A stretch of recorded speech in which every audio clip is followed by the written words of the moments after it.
Hello, everyone, and welcome to the Within Range Coaching Podcast. I'm Ranger, certified holistic success coach, and in this podcast, I'm breaking down the journey that entrepreneurs face as they start their organization, find solutions to the roadblocks in their way, and create an impact that lasts. So if you're an entrepreneur, nonprofit leader, or purpose-driven community member that wants to learn how to grow your impact and develop yourself as the person behind the mission, then this podcast is for you. I know you're just as eager to get started as I am, so let's jump right in. Good morning, good afternoon, and good evening, everybody, and welcome to today's episode of the Within Range Coaching Podcast. Continuing on with my series of the folks that I meet on my walk across America, the entrepreneurs, nonprofit leaders, community members that are helping make it possible. And today I'm joined by a married couple, duo, business, super cool community members that actually helped me out in the Oxford, Mississippi area. And I feel like at this point, my podcast is just me talking about how cool Facebook and social media is. But what was it? I made a post on the a what's happening in Oxford page that I was coming through. And it just kind of blew up. There was a bunch of people offering help and assistance and giving advice and letting me know that there was a big concert happening that weekend. And it suddenly made sense, why there was no more hotels available for the day that I was getting in. And I noticed that this woman commented on there and said, "You're more than welcome to stay with us." And it kind of got lost in the sea of other people that were offering places to stay. And then somebody replied to that and said, "Oh, they're the best Mr. and Mrs. Claus in the country, blah, blah, blah. You'd be so lucky to stay with them." And that caught my attention. And I said, no freaking way. There's a chance I'm going to stay with Santa Claus. So I reached out to her, reached out to Camille, and got in contact with them. They let me stay in their Airstream for a night. Took me out to dinner. I had my first crawfish boil. Yeah. Mm-hmm. Yep.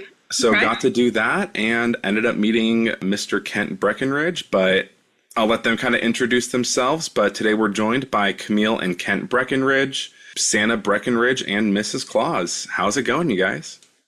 Good. Great. It's good. We're glad to see your face again. Yeah. We've been following you, of course, on your socials and everything since we met you and you stayed with us. So we just been keeping up with you. And yeah, we're very proud of what you're doing. Yeah, and for sure. It's great to kind of be able to kind of follow somebody doing something good out there. And we certainly appreciate everything that you're doing for folks. For sure. So that means a lot. Well, I appreciate that, you guys. And I mean, I can definitely say the same thing for you guys. And I don't know, it's always funny whenever I tell people about the different folks that I've stayed with. Like, oh, I stayed at a bird sanctuary. I stayed at in some Army veteran shed for a few nights. Oh, I stayed with Santa, So I show them your pictures and I tell them a few of your guys' stories. And I'm excited that I can finally direct people to our episode because I feel like I'm butchering some of the stories. Just because they're so, I don't know. I feel like a couple of the ones that you guys have told me were impactful and it's just nice finding other folks that are doing good in the world. So, the funny thing about stories and also the great thing about stories is that every time someone tells it, something else is emphasized because you heard or something stuck out to you that was special to you in a story. And it might be something else next time you hear it. So the fact of you telling a story from your particular viewpoint, is going to resonate with somebody else. So it's not that you butchered it. It's just your take on what we do. Yeah, for sure. So you're the best, Santa. I don't know about that, man, but we love everybody. Yes, and we love being Santa and Mrs. Claus. Yeah. We really got started because Kent started really before I did. I was still working in my career full time and had not retired yet, and so he was working a corporate job, and at the corporate level, they decided to do the No Shave November for their across the company. Everybody could sign up and then get people to, help donate and do that nationwide or whatever in their corporate. Side note, I was clean shaven. She had always told me she wanted me clean shaven. And that's true. And matter of fact, I had some hair at first when we reconnected. Yeah. And she says, I really don't like that. Would you shave I it don't off? like So I've been hair. clean shaven for quite a few years when this came about. That's right. Which is so funny because right now I'm staring at you and you got the full on beard, like down to your chest. Like it's for sure. Like, I wish I did more with the video for the podcast because I think that'd just be so. You're like, yeah, I used to be clean shaven. It's just this giant. Well, sure. Maybe some other time, and I can put a picture up there, the clean shaven guy, and this one. Right. Perfect. I'll recognize it too. No. I still carry the clean shaven guy on my driver's license. Oh my gosh. Just to jack with people. I just renew my license online and keep this old thing, and then they wonder who the heck stole this car. You know, it's grandpa took this kid's car. He did look really young. I do. How funny. I have a baby face. Yeah. So he just grew out a beard during that time for a month, and his beard grows fast. And so he grew out a beard, and my our daughter and I both said, "Oh, we like it. You know, yeah, you can keep it for a little bit, whatever." I mean, it didn't look nearly as bad as, I was envisioning or whatever. And I kind of grew to like it, and so he just kind of kept growing it. And a little bit later, our daughter was like, "You need to be Santa." I mean, like, look at this beard. It was great. Our daughter bought it hook, line, Oh, she did. She loved the beard. For sure. Started taking selfies. Yeah. Hashtag guys, beard goals. Yeah. Yeah, exactly. And it kind of just evolved from there, honestly, which sounds crazy. But the next year rolled around, and several other people throughout the year, like just strangers we met, people from our town where we were living at the time, just said, "Oh my gosh, you look like Santa," or "You should play Santa," or, just kind of saying funny things to him. And a couple people were like, "I need to get you to be Santa for my grandchildren this year. They're coming from out of town, for Christmas," or whatever. And it just kind of evolved from there. And the first year that he was like, "Okay, I mean, I'll do it for these neighbors of ours." He's like, "Okay, I'll do it for this neighbor and their grandkids," and he just was hooked. I mean, he loved it. He absolutely loved it. And he was like, "Oh, I might like this." And so he kind of fell down a rabbit hole of just researching and things to do and how to, do it and what to wear and all this kind of stuff. And he went really traditional with the Coca-Cola classic suit the first year. And he was like, "Man, this is a lot of fun." And I did not do anything with it. I was just helping him get dressed before it was time to go. And the next year, so he only did one or two little things that year, spent the next year really researching it, and then did a couple of things the next year. That was when we also went to school. Yes, that's what I was going to say. So while he was doing his research, we went to the Charles W. Howard Santa School in Midland, Michigan. And it is the oldest Santa school in the United States. In the world, actually. In the world. Yeah. Okay, there you go. Yeah. And we spent a week and we learned about what they call the heart of Santa. So how to storytell, how to work on your Santa character, meaning if you, for instance, there were some men there that were like cowboy Santas, and there were Santas of different ethnic backgrounds. And so how they did, their Santa portrayal. And there were classes, little sessions for Mrs. Claus. And there was a gentleman that came over from Denmark, and he was a Santa over there. And he brought stuff and taught people how to sing some of his stuff. And then there was a guy, and I cannot say his name. It starts with an I, and it's about that long. But he was from Israel, and he was a Santa over in Israel. And apparently, even though there's a large Jewish community, there's still quite a few people who would like to kind of join into that celebration during the year. It's kind of a fun thing for the kids. Yeah. So, I mean, you get to see some cross sections. Yeah. We saw a couple from South America. Those gentlemen came up. So it was really a world. I mean, just people came from all over the world to this school. Yeah. So once we did that, we really were kind of both all in.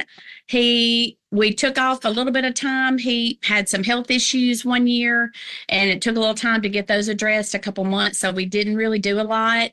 And then he kind of dove in. I mean, he was all in and booking different things. I helped a couple of times. And then once I retired in 2020, I went full time as well. And we started booking together. We pretty much, and now we only book as a couple. And he can tell you about why that is. Yeah. So, and one of the health thing, one of the top guys, knew that we were trying to really work and excel and all of this. He was very well known in the community, and he had written a book called Santaology. And it's a great big book, but it goes through all kinds of things and stories about how you go around the world in one night. And it's actually not one night, there's several nights and stuff, because not everybody celebrates on the same night throughout the world. So there's all of this stuff that goes on with it, so you can help to build your stories and stuff, and build your own North Pole, with your characters and everybody else. And it helps because really, when you put that suit on and when she dresses up, everything we do from that moment on is completely unscripted. It's improv. it is. So that was one of the big things we learned, was that you have to be very skilled in improv, and we knew nothing about that. So it really equated to the fact of being able to think quickly on your feet, which is improv. We just didn't know what we were doing at that time. Yeah. And we finally didn't know there was a name for it. Yeah. And we finally got, because you had to think quick, because the kids come up to you, what's my name? What's my name? What's my name? What's my name? You're supposed to know my name. What's my name? What's my dog's name? What's my elf's name at home? And all of this stuff, so you have to think very quickly, and you have to be able to counter these things, and at the same time, keep the magic alive. So it's very much, it's very much it's very much a cat and mouse game almost. Yeah. So, we work really well together. And I think I know for sure my 25 plus years in education, working with children of all ages, helps us a lot, because pick up on a lot of cues maybe that sometimes he misses, and he catches things that I miss. And so we do play off each other really well, and we, work together. And so I think that's a lot of it. And his thing is always, well, first of all, we just enjoy being together and hanging out all the time. But he likes to tell people that, well, he decided that Mrs. Claus she did not need to hang out at the North Pole all the time, that people needed to see her too, and that she likes to travel. And everybody asked me about her, so why not? So, yeah. And I tell people that I outsourced all the cookie making and to the elves, and so I get to travel too, and see people. So it's a lot of fun. I think we work better together than we do separately, because we're able to help each other.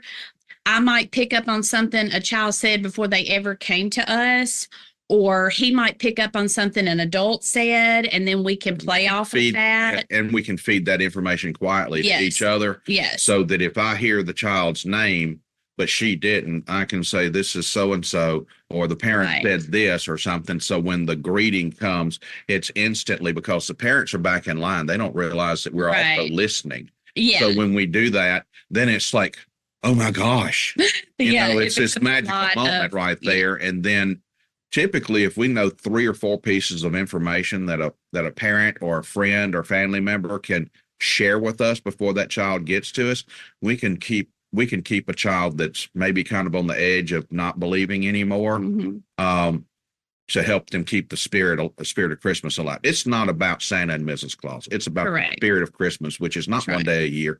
It's all year long. Yeah. And that's what I was going to ask you guys. That's what work about is you keeping that spirit along all year long. Yeah. Yeah. And I mean, this episode's going to go up in June or July. So, I mean, that's the whole point, right? Is that this cheer, being a good person, like, these aren't things that you just do the week leading up to Christmas and the day after. It's year round. Yeah. It costs nothing to love on somebody, to give them a hug, to give them a smile, to say something nice, to do something nice for somebody. It costs you nothing. except for time and an open heart. And that's all it costs. And anybody can do that. So that's what, we see as an opportunity. Like when your post went up, Camille felt that it was a strong thing. And she says, yes, this guy's doing something really cool. Kent, look at this. Yeah. She says, I think I'm going to offer a night for him to stay with us in the Airstream. I said, okay, honey, if you're cool with him, I am too. And then we get to meet you, so it was just the fact of us doing something random, but was needed. Yeah. Yeah. And again, I appreciate it. Nicest Airstream I've ever stayed in.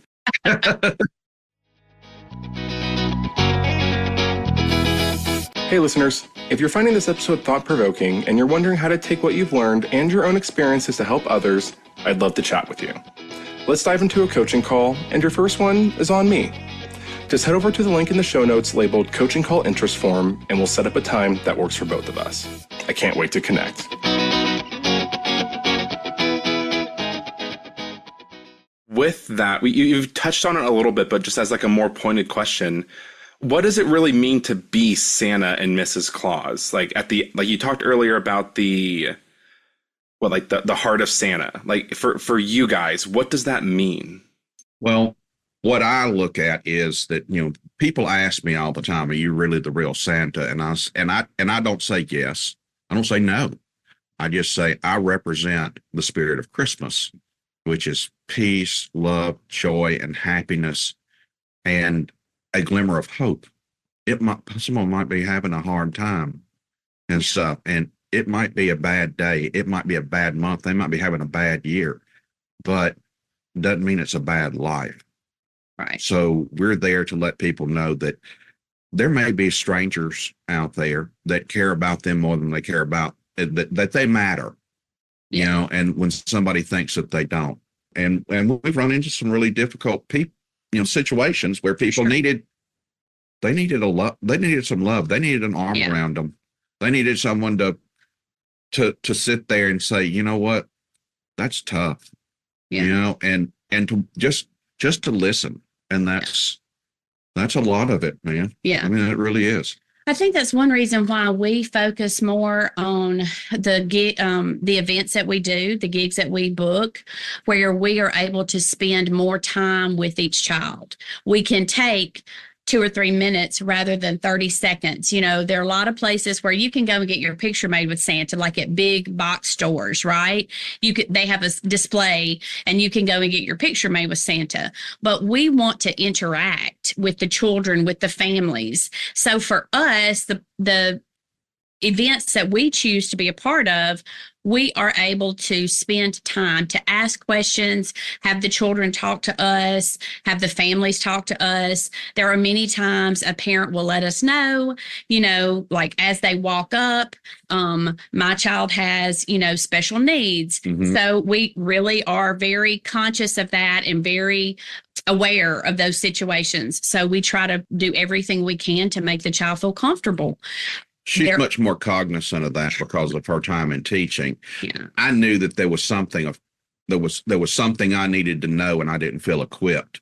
That was one of the main reasons that we went to the Santa school, is that I needed to understand how to be more equipped to work with situations like this, where there was an adult or a child that might have some sort of special needs. We've got a lot of neurodivergent children and adults that we deal with. Mm-hmm. And you have to figure out how to, which is one of the reasons that we've transitioned a lot of our costume or our wear, is because red and some of those colors are triggers. So you may not see me in quite as much red as in the beginning. Mm-hmm. I'm not going to wear that huge red coat and all of that kind of stuff most of the time. Certainly inside, I'll have my hat off so that somebody can see I got hair and that I'm a real person. And I'll wear a really nice puffy shirt that, Santa would probably wear in the workshop. And I'll wear a nice, super cool vest, so that, people see that in my big belt and my buckle and my boots and stuff. So it's really pretty obvious who I am. It's just that I'm wearing something slightly different than somebody else.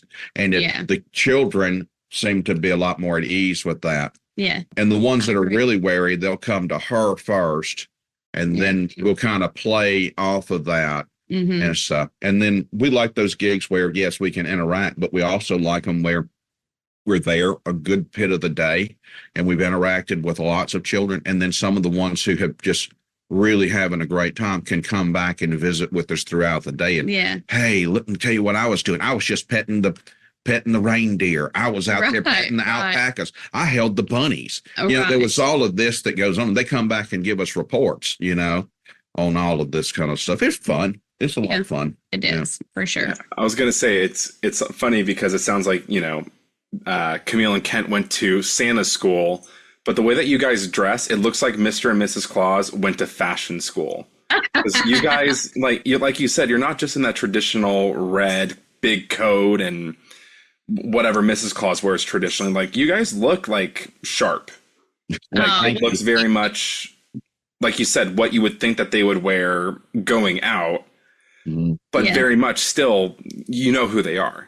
Yeah. Well, and part of that is that, we needed to break that stigma. We felt like we needed to break that stigma so we could appeal to the kids more. And it's like, where did Santa come from? Well, it came, if you start really going way back, it was like, in Myra, St. Nicholas of Myra, which, he was a real individual, but in Myra, and there's some miracles that were attributed to him and things like that. If you start watching it, but from there, that's where the gift giving, right. Quite, private little sneaky little, I'm leaving something for you special at night came from, and it's gone through that. And of course, that's what, 1,500 to 1,600 years ago. Yeah. So if that holds true, if Santa is still 1,600 years old, roughly, plus, give or take, then that means Mrs. Claus is going to be somewhere along that line too. Probably a little bit younger than Santa, but so it would stand to reason that we don't wear the same clothes every day for 1,500 years.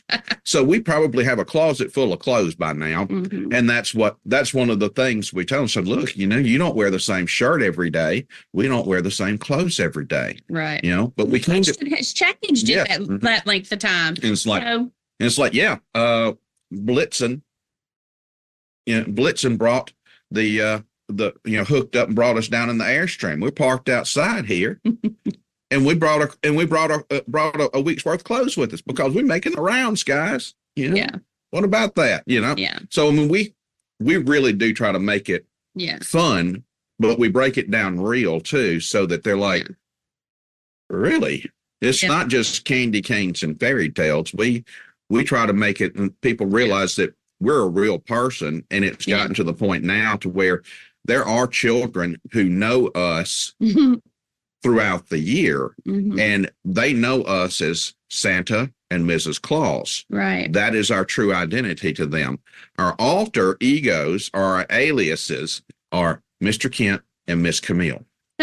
Yeah. There's some kids in our town that know that we're Santa and Mrs. Claus, and their job is to keep our identity secret. Yeah. And they take it as a very, very, very important job. Yeah. Orders from the highest power that a child can really understand. Their parents bought right into it.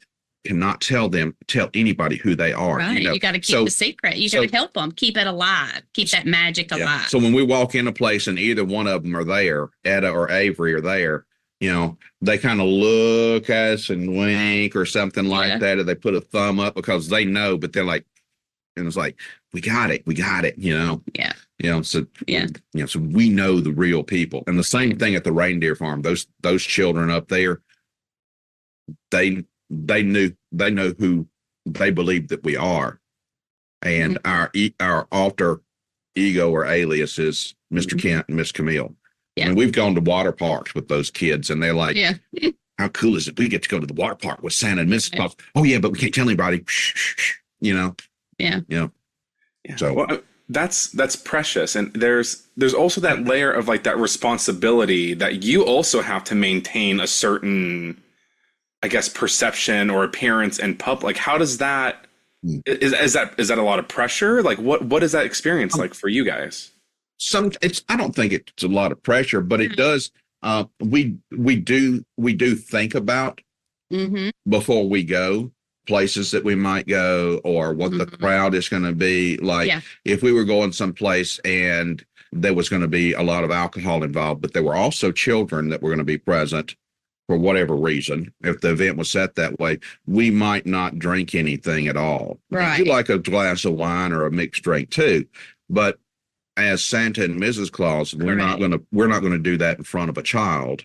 So that because we had that we have that persona that we have to keep up, and not that Santa doesn't drink. I mean, because they give him sherry and mincemeat pie and stuff like that over in some traditions. Some traditions they do it. Sometimes there's some tequila left. And down in the south of the border. But the thing is that you don't want to stigmatize the people that you've got there. So we do try to make conscious choices there. Correct. I'm an old soldier and I love a dirty word. It's just sorry. I mean, that's just military. I have to work really hard on that when I'm around others. And look, it's been good for me. It's gotten me to calm my calm my language down. Sure. Certain habits too. Sometimes, and it's not that I just like to cuss. It's like sometimes a bad word just seems to be right there, emphatic at a certain point. It just gets the point across. It just fits in so well. Yeah. But I figure out how to stay away from that with our stuff. We also watch things we talk about. Yes. I mean, a lot of times if there are children around, even if it's not an event, like it's the summer or it's wherever, if there are children around, we really stop and think about those things. I mean, just because there are a lot of kids that know us that way, and there are a lot of kids that don't know us, but they see us out. Yes. And they wonder. And so we would never want to put any sort of impression that if they were to really think that we were Santa and Mrs. Claus, and be that we would not want them to ever think that Santa and Mrs. Claus are not good people and want the best for others. I mean, there have been lots of instances where we've been in stores and children in front of us will turn around and stare and whisper and point and stare and whisper and point. Parking lots even. Parking lots. We've been at events and we are not wearing anything relatable to Santa and Mrs. Claus. We're not even wearing red, and it's just like sometimes kids think, oh my gosh, I think that's them. And, so we do have a lot of fun with that, but we would never want children to think that Santa and Mrs. Claus are not fun, real people who care about others and want the best for others. Yeah. Yeah, no, I mean, it definitely makes sense how they would make that connect, like, the big white beard. And I feel like that's like a very basic thing is like, Camille, you look like Mrs. Claus, like how I would imagine, right? But without Kent right there, like I wouldn't make that connection. But it's the big beard that makes you kind of go, oh, that guy kind of looks like Santa. Right. Exactly. Wait a second. Yeah. Right, yeah. That's right. That's exactly right. And they're over there scratching their head. Is he or is he not? And you see the two kids whispering and pointing back at each other. And then she's over there like, shh. Yeah. Yeah. I'll whisper to them or something. And then you see them, they're like little sitting up straight in the church pew. I mean, they straighten up. They get and they just like, yeah. So and they're like, we got to be good in line. Don't grab for that candy because Mom ain't going to let you have it. And we don't want to hear him say that. Yeah. So, but it's a lot of fun. No, a lot of people ask us like, well, you're just doing this for money. I mean, like, is it a big money maker? That's why you're like, doing this or whatever. I get asked that a whole lot because some of the guys are like, I'll just grow a beard out and do what you're doing. You probably make a killing. Right. And I was like, not exactly. Yeah. And for us, it's not about that. Yes, we do charge corporations and some events that we do, but there are lots of events that we do that we never charge for and we don't intend to charge for. And that is because we feel like, if I charge a corporation we're coming in and we're doing their Christmas staff party or whatever, and then we feel like we can use those to then give back. So we don't charge when we're in our local parade and when we go to a local school and see 800 kids in 4 hours, I mean, because And then we go to some single parent homes Yeah. that, where a lot of kids are just from situations where the parent or parents or grandparents or whoever they're being, they're with, their guardians, don't have the kind of funds that it would take to pay us to come and visit them at their home, or they can't travel to where we are. And so we just feel like that if we charge a corporation, then we can in turn take that and travel to these other places to see children and do things for children that may not otherwise have that opportunity. So, and Santa's, typically charge for home visits and things like right. that. The problem is that, and it's, and you have to see it from their side too, is it takes a lot of time and energy and money to have Sure. the suits and the upkeep and all of Right, this. right. And they got to get ready, and then they got to drive to your house, and they got to do this, and there's all of this there. So they feel like they have to charge, but they're in a different situation than we are. That's what they typically do is home visits all year long, and they may not do any corporate gigs. We do a lot of higher end stuff, and that just kind of happened because of people like what we do. Mm-hmm. And it's revolved into that so that now we can give back, which is, we're able to earn money at a higher rate from those corporate entities and businesses and things that can't afford to pay for us to be there. And we give them a bang up job when we do. Of course. But the funds there allow us, yes, to keep up some basic wardrobe stuff. And then the rest of it allows us to travel and go help these other people who are, they need it. Yeah. They need it. Those children need it, when they're in a single parent home. Sometimes they need someone to say, hey, I'm proud of you. Yeah. And we've got a couple that, that their mom's message throughout the year, and they say, hey, That's right. Made all A's and 1B and stuff. And then it's like, I wanted to make sure Santa and Mrs. C knew that. Right. And they'll send it and says, I know Mama's got the hookup. So, tell, Mama's like, make sure.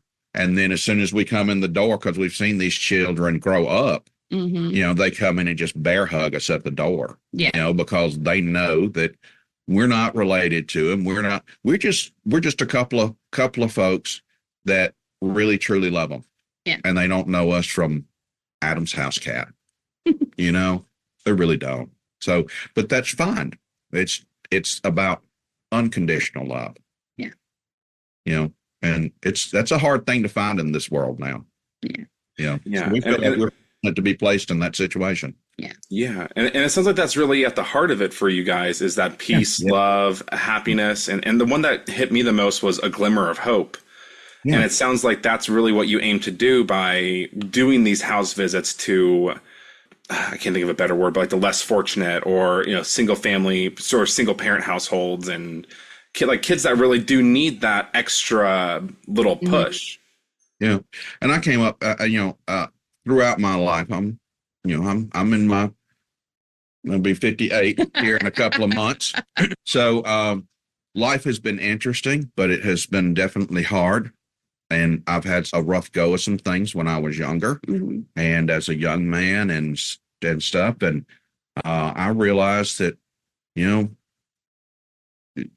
things could have probably turned out a little bit differently if I'd had somebody that had done that for me. Yeah. If that makes sense. Yeah. So, the easiest way to break something or to stop something is to absolutely just say, no, I'm not going to be like that when I grow up. Right. So that's the big deal. And I've had some not so fun careers, and this is the chance for me to be able to love and give back in a way that I feel good. Yeah. And that I can make them feel good. And I feel like it's trying to some ways you feel like it's almost a penance that you're doing to try to right the wrongs of, of the past. And it's not really that bad, but you kind of feel that way. Yeah. And it's like, hey, I am doing some things good and I'm not asking for anything in return. I'm just, right. You know what? My heart's full today. Yeah. And it takes a lot of energy too. When we have those difficult situations that pulls you down. And then you've got children who come in and parents that come in that are energized, and it pushes you back up. Yeah. That's true. And we have to be full on giving from the heart, all it's nonstop for 2 months, but then, Yeah. throughout the year when we see opportunities. Yeah.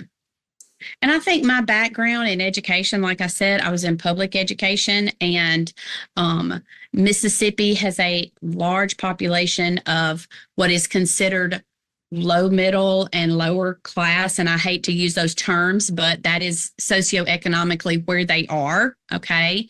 And based on different factors. But I just felt like I saw a lot of needs that I wish I could have helped over the years, and I was a single mom at one time. So I remember those, there were a couple of years that were kind of thin in there, the budget was thin. And so I always felt like I had family that I could fall back on and friends that I could fall back on, but everybody doesn't have that. And when we started doing this and I got involved more, I was like, these are some of the children I want us to talk, to look for in our community. And so that's what we've done. And it's just, yes, it makes us feel good. I mean, I'm not trying to sound altruistic at all, but it gives back probably more to us than we give out, I would say, for sure. Yeah, it does. It does, because people, it's just, if you do it with an open mind and open heart, and you're just giving, people don't realize that in giving, that if you do it with true intent, that yes, it makes such a powerful impact in your own life. And you may not see it right then, but it may be 6 months down the road. You start to see the fruits of the seeds that you've planted. Yeah. And stuff. And then it helps you to become a better person too. Hey everyone, just a quick message. You know that my mission with this podcast is to share stories of influence and impact so that we can help more people help more people. But to do that, I need your support. Please rate, review, and share this podcast. If I could ask for just one favor, it's to just leave a review. It takes about 10 seconds and a few clicks, but it means the world to me and could inspire someone else to make a difference. Thank you so much, and now back to the show.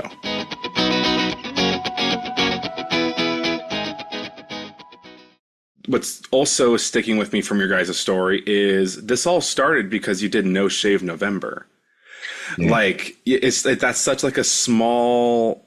you didn't do that to do anything. Like, that was just like a fun, it's for awareness, it's for this. And I feel like that's something that people do kind of forget, is these things can happen by accident, by happenstance like that. And what you're just saying right now is you can do good things and not see the fruits for 6, 7 months, years down the road. Yeah, that's right. And I think that's something to kind of, for folks to keep in mind too, is that nothing just happens overnight, whether it's purposeful or an accident or whatever. Yeah. It's like that young boy that, first young boy that, he gets his report card sent to us all the time. That little fella is the sweetest kid. Yeah. But he's had a hard go of things. He's in a single family home. His mama loves him. Mm-hmm. Okay. But he needs a daddy. He needs a stable male figure in his life. And, when he sees us, he's able to kind of realize that there is somebody out there that does take an interest in him, from not just a female side, but from a guy side. Every guy at some point in their life needs some guy time. Okay. That's just part of our development. It's who we are, just as much as we need mom time, so it's just crucial at different times. And I think that's the ability to be able to help these kids like that, Yeah. And with that, something that I was curious about, and your guys' take on, is that you went to Santa school, you met all these other different types of Santas, different ethnicities, colors, languages, all, like Right. what is the significance of that representation by skin color, by accents? Because that's something that I noticed right away. Is like the Santas that I've met have, I guess, more California accents. Apparently there's a California accent. I didn't know that was a thing. Yeah. But when I started talking to you guys, I was like, okay. Right. Yeah. You're like, yep, it's obvious. And you can hear ours. You can hear our Exactly. So that's what made me curious is there's a podcast I did before where the woman originally was kind of on the fence about it because of her Southern accent. Because, people think you're uneducated or you're this, or they make up these stories about yourself. And I was almost like, I think that's even better of a reason for you to do it. Because what if there's a little girl out there with that accent that sounds the way you do and has been told those same things and can now see you and be like, oh, she has her master's. She did this. She's working for this nonprofit. And so to kind of pull it back to that original question, in your guys's experience, what is the significance of that representation in the world of Santa?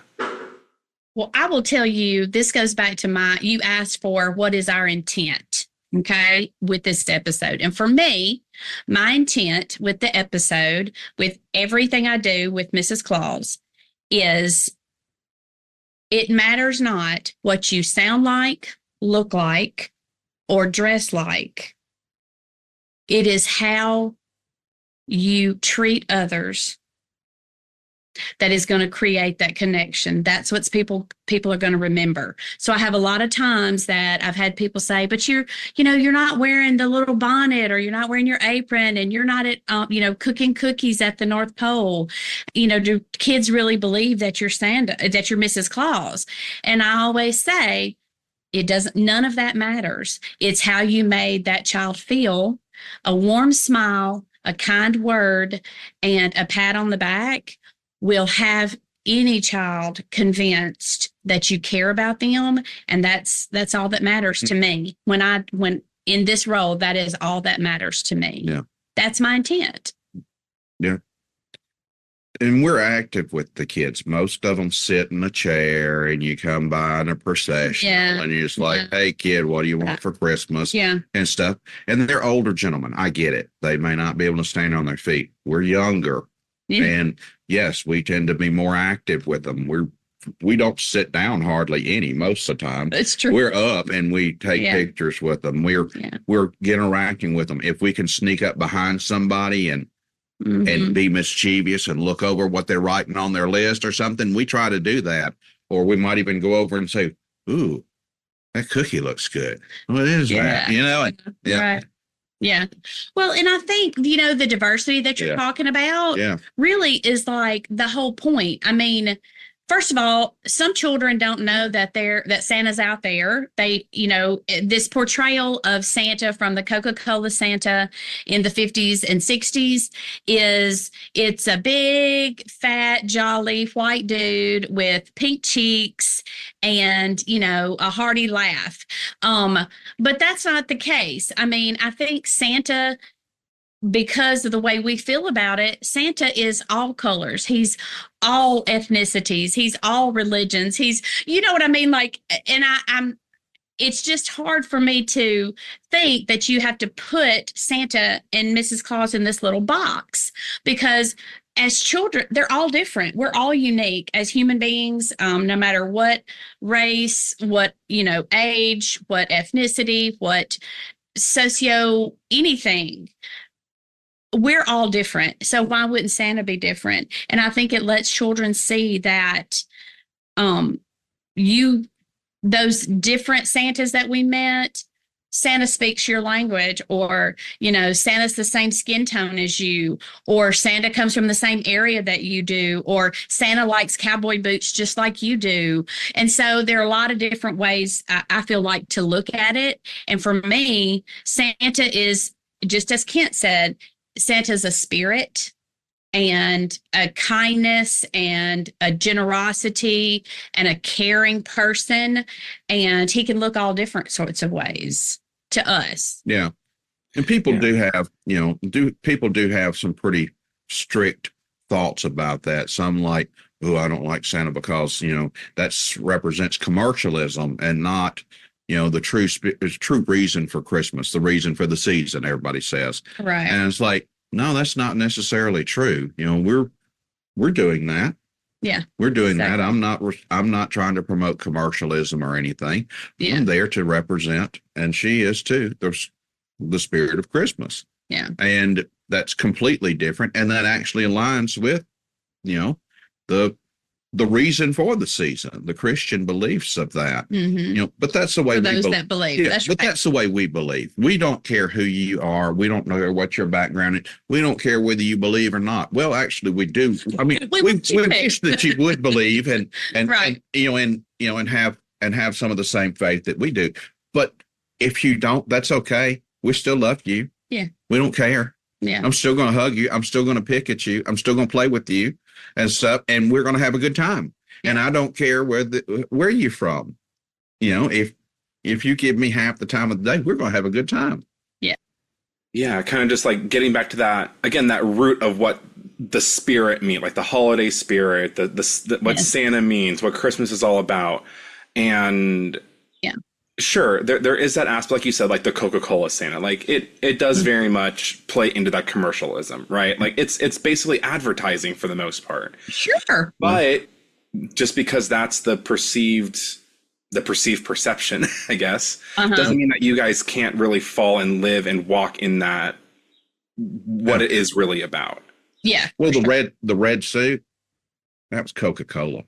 Yeah. If anybody goes back and really looks at it, Coca-Cola's marketing team actually came up with that and put the guy in the red suit. Santa did not wear a red suit like that. Interesting. A lot of times it was browns, a lot of times it was greens. It was an old world type look, lots of fur and things, because he was trudging through cold weather to, come visit kids in the middle of the night. And leave gifts. But the current vision that people now see with it is there. And yes, it is hard going out in public sometimes. And somebody made up and this is not my thing, but somebody told me, says, you guys don't get any rest. And I was like, what are you talking about? He says, you're one of the second most famous individuals on the planet. Says, everybody knows Jesus and everybody knows Santa. And he said, and I was like, and they're not the same person. And I'm like, yeah. And I said, I'm not, I don't want to be in that thing. Says, regardless, says your image, the image of Santa, is almost as powerful as the image of every worldwide recognition as Jesus or somebody else. And I'm like, well, great, that's your thing. But it made me think about, people do recognize us more than we thought. More than it registered, if that makes sense. So that also played into, we have to make sure that we keep a good image. Yeah, I was gonna say maybe don't put me in that category with that comparison. But I hear what you're getting at, and that is true. That part is true. Yeah, I said that's some stuff I'm not even. That's a different. But we don't want to be in that category. It's not. That's I'm not that good.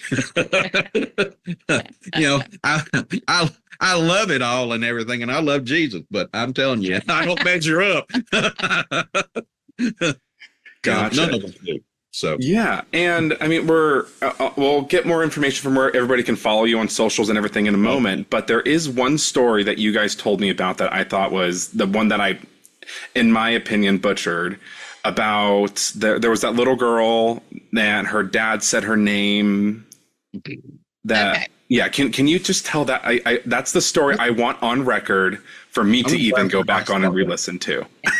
I need, all right. Okay, so we spend a lot of time every season at a reindeer farm. It's a fully functioning agritourism reindeer farm in Bowling Green, Kentucky.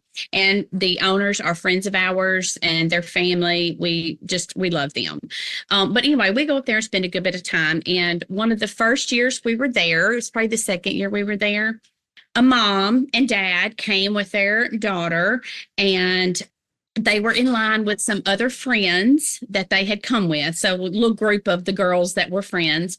And while they were in line, I heard someone refer to the child by her name. And so, but they were two or three people back, children back, and we were, working with other children.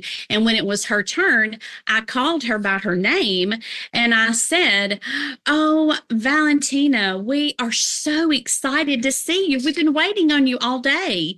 And the dad absolutely was gobsmacked. Yeah. I mean, he had no clue what had just happened. He was asking his wife, like, "Did you tell them her name?" And she was like, "No." And so he just was floored. He had no clue what had happened. And so we had a lot of fun with the child. We talked to her. There were other children in line, so they left. So later, when we didn't have any children with us, he walked up and he asked me, "How did you know her name?" And I said, "Well, Santa told me." And he said, "What?" And I said, "Well, he's Santa, right? He knows all the children's names. Like, we have a book." And he was like, "Ha ha ha, yeah, okay." I mean, he still was like, "What in the world?" And he just kept on. So we just kind of kept it up, and, it was fine. It was a lot of fun. They came back 2 or 3 times within like a week, because the little girl had such a good time at the reindeer farm and enjoyed being with us. And she had an emerald green dress on that she was wearing the first day with a Christmas star on it. Yes. And she loved my fancy dress. And she had been talking about nothing but the emerald green dress that Mrs. Claus had. And so the dad still kept asking questions, and I was like, we're the Clauses. It's really okay. So I never told him. Well, apparently the mom didn't either. So the next year they came back, and this time she brought her letter. The little girl did, and the dad had also written on the letter, "P.S. My dad wants," and he named a specific shirt, color, a little design it had on it, what size, and all of this. And so, but he wasn't with the little girl this time and the mom. So I talked to the mom, and she said, "Oh, I have seen the letter, of course, and he's trying to be sneaky. So I have found the shirt that he is looking for, and it is going to be wrapped under the tree from Santa and Mrs. Claus." And I said, "Oh, wonderful." So she really kept this up as well. She had figured out by that point that I had obviously heard the child's name from someone else the prior year. But the husband had not. He had no clue. No. And he's like an engineer. They're from Germany. It's like this super powerful engineer over in Bowling. Very intelligent, but he was floored. He could not figure it out. Since he didn't come that time, I said, "Well, let's do a little video for him." So we called him by name, and he had never introduced himself to us. But we called him by name, and we just sent him a little private message. We were like on video. She sent it to him, and apparently he was so excited he showed it to everybody in his office, and just like that. But we think he was more excited about us than poor old Valentina was, and Valentina loves her. Yes, I mean. I look for her every year. She only comes when we're there. She looks for me. They call ahead to make sure we're going to be there. We just have a wonderful time with them. And this past year, they went to Germany to visit family. And it was like in October. And they have Christmas markets there. Yes. And Germany has lots of Christmas markets year round, but especially during the fall. And so she had written her letter already, because her parents had told her, when we go to Germany to visit grandparents, we will be able to see Santa and Mrs. Claus while we're there. Well, she thought that the parents meant us. So when she got there with her letter, she walked up to the market and could see the Santa, and her parents were like, "There he is." And she said, "Where? That's not him." And "Where's Mrs. Claus? She's not here either." And they were like, "Well, this is him. They were trying to kind of appease her and say, "Well, go ahead and give your letter." And she said, "No, there's no way I'm giving my letter to these fake Santa and Mrs. Claus. I want the real deal. They're at home in Bowling Green. When we go back, I'll go see them." So she carried her little letter. Really She carried that little letter from Kentucky to Germany And back. and then says, not no, but heck no. I'm going back to Bowling Green. I know where the folks are. So and gave it. Is really one of the funnest things. Mhm. And so this will probably be our 4th year to see her. And I can't wait. I mean, we watched her grow up and just have formed a special bond with this child. Mm-hmm. And it's just kind of her family too. I mean, it's gotten, for sure. And it's just really one of the funnest things that we do. But that dad, boy, I had him going. They've invited us to go to Germany with them sometime. I mean, it was like, it's pretty crazy. Yeah. And then she was like, Valentina wanted to come home with Mrs. Claus, Yeah. you know, Mm-hmm. and stuff. It's like, we don't have any grandkids right now. So heck yeah, come on, kiddo. Yeah. So anyway, it's a lot of fun. Absolutely. A lot of fun. I love it. Yeah, perfect. I'm glad I have that story on record now. Awesome, guys. Well, we're getting closer, already at the hour. So if people want to go ahead and follow you on socials, check you out more, where would be the best places for them to find you? On Facebook, we are Santa Breckenridge. I think it's actually Santa dot Breckenridge. Yeah. And Breckenridge is BRECKENRIDGE, just like in Colorado. Yeah. And then on Instagram, Santa Breckenridge with no spaces or anything. Correct. And Yeah. And I may have a link to an article that was written about us in Mississippi Today magazine last year. Mm-hmm. Yeah, Today in Mississippi. Yeah. It's the largest magazine in Mississippi, but they picked up on our story last year and it came up. Yeah, we were actually the cover feature story. So they came and talked a lot about, what we do. And they actually were watching us in an event and they took pictures of us while we were interacting with kids and adults and stuff like that. So it's a really fun, feel good story. So we may have a link to that out there. I don't know whether we got you a link or not. I think you saw the magazine. You saw the magazine. Yeah, you saw the magazine. I saw the magazine. I think I took a picture of it, and I should be able to find it. But yeah, as always, all the information, your guys' socials are going to be down in the show notes as well. Yeah, I should try to send you the link to it too. Perfect. And if I find the link, it'll be in the description. If not, maybe people won't even hear this part. So we'll see how it goes. But yeah, no, thank you guys. I appreciate it. Have fun doing whatever Santa and Mrs. Claus does during the summer. Yeah. And I will see you guys later. All right. Well, we'll say one other thing. You got to stay frosty. I love it. Thanks, guys. Bye, man. Bye. Love you. Bye. And as always, thank you guys for taking time out of your day to listen to today's episode. I had such a wonderful time reconnecting with Kent and Camille, and I'm sure you guys learned some great stuff from this episode as well. I think that my biggest takeaway from today's episode is just how important it is to be open to opportunity and just really understand that whether or not you plant these seeds on purpose or on accident, like in the case of Kent growing his beard out for that very first time, that things take time, that opportunity doesn't always happen the moment you make a decision. Sometimes it's a little bit down the road, but it's those seeds that grow into the fruit of change, of possibility, of joy, hope, and just really being a glimmer of happiness in the life of someone else. Thank you again to today's episode sponsors. All of their information will be down in the show notes. And if you guys could take just a quick second to leave a 5-star rating and review for today's episode on this podcast, I would truly appreciate it. It takes 5 seconds to go down, leave a rating and review. Let me know what you think of today's episode, what you think of the podcast overall, and be sure to share the episode. The more people that we can get to hear the messages that we push on this episode and in this podcast, the more we'll be able to help more people help more people. So, as always, remember to have fun, stay safe, and be yourself. I'll see you guys next time.